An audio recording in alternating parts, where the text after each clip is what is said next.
মোৰ মাজবাট সমষ্টিত টোটেল প্ৰায় 80খন মডেল অংগনবাদীৰ কাম চলি আছে। তো ইয়াৰে দুখন আজি আমি আধাৰশিলা নহয় শুভোদ্বোধন কৰিছোঁ। এই দুখনে সবচে প্ৰথম ওলাইছে আৰু এই দুখন হ'ল একৰাবাৰী PCDCৰ অন্তৰ্গত। তো আহি ভাল লাগিল।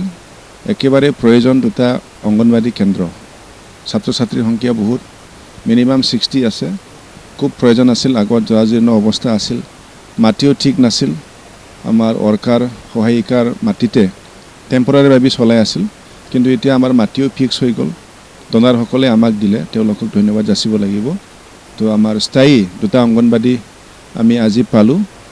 আৰু যিহেতু মই এইটো 1.5 বছৰ আগত আধাৰশিলা স্থাপন কৰিব আহিছিল, তেওঁলোকে বনাই সম্পূৰ্ণ কৰিলে, খুব সুন্দৰকৈ বনাইছে। যিসকল নিৰ্মাণ কাৰ্যত জড়িত আছিল আমাৰ ইয়াৰে লোকেল ল'ৰা, তেওঁলোকে সুন্দৰভাৱে বনাই দিয়াৰ বাবে তেখেতসকলক মই ধন্যবাদ যাচিছোঁ। প্ৰায় 80টা মডেল অংগনবাদীৰ কাম চলি আছে। তো মই অত্যন্ত সুখী।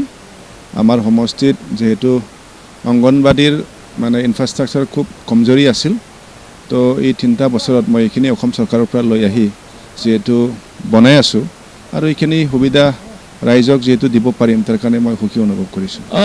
আজি আমাৰ একৰাবাৰী প্ৰাইমাৰী কমিটিৰ শপত গ্ৰহণ অনুষ্ঠান। এই শপত গ্ৰহণ অনুষ্ঠানত যিটো সকলো প্ৰাইমাৰী কমিটিৰ যিবিলাক মানে বিষয়ববীয়া সকলোৱে শপত ল'লে। শপত লোৱাৰ উদ্দেশ্য এইটো হৈ গ'ল যে তেখেতসকলে দায়িত্ব ল'লে। এতিয়া দায়িত্ব লৈ তেখেতসকলে ৰাইজৰ ওচৰত যাব, পাৰ্টিৰ হৈ কাম কৰিব। ইয়াৰ কাৰণে মই এইটো ক'ব বিচাৰিম যে আমাৰ সকলো প্ৰাইমাৰী কমিটি যি ধৰণৰ ষ্ট্ৰংভাৱে যিবিলাক কমিটি গঠন কৰা হৈ গ'ল, তেখেতসকলৰ নেতৃত্বত যোৱা দিনবিলাকত যি ধৰণৰ একেবাৰে প্ৰাইমাৰী হিচাপে আমি ৰাইজৰ লগত থাকি ৰাইজে যি ধৰণৰ আঁকোৱালি লৈছিলে BPF দলক, ঠিক তেনেকুৱা ধৰণৰ আমাৰ প্ৰাইমাৰী কমিটিৰ সকলো বিষয়ববীয়াসকলে এতিয়া ৰাইজৰ লগত গৈ কাম কৰিব আৰু কাম কৰি যাম। 2025ত যিটো আমাৰ BTC নিৰ্বাচন আহি আছে, আমাৰ প্ৰস্তুতি নহয়, অলৰেডি চলি আছোঁ, আমাৰ কণ্টিনিউ চলি আছে। আৰু আমাৰ এই ডনচি সমষ্টিত কোনো এটা ৰাজনীতি দলে আমাক কেতিয়াও তেখেতসকলে মানে হাৰাব পৰা নাই আৰু তেখেতসকলে জিতিব পৰা নাই। কাৰণ আমি প্ৰত্যেক বছৰে আমাৰ যিটো ৰিজাল্ট MP ইলেকশ্যনে হওক, আমাৰ MLA ইলেকশ্যনে হওক, আৰু আমাৰ 2020ত যিটো আমাৰ BTC নিৰ্বাচন মই নিজে জিতিলোঁ, এই হিচাপে আমাৰ ডনচি সমষ্টিৰ ৰাইজসকলে যথেষ্ট BPFৰ প্ৰতি এটা বিশ্বাস আছে, আস্থা আছে।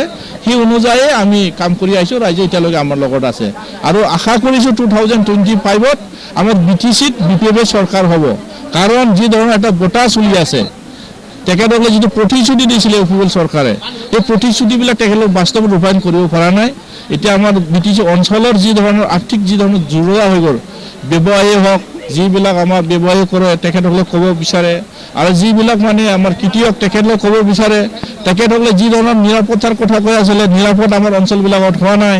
তেখেতসকলে যি আৰ্থিকভাৱে যি মানুহবিলাকক যথেষ্ট টকা পইচাৰ কথা কৈছে, কিন্তু তেনেকুৱা ধৰণৰ হোৱা নাই। ইয়াৰ কাৰণে ৰাইজে বুজিব পাৰিছে, সময়ত ৰাইজে ইয়াত উচিত এনচাৰ দিব।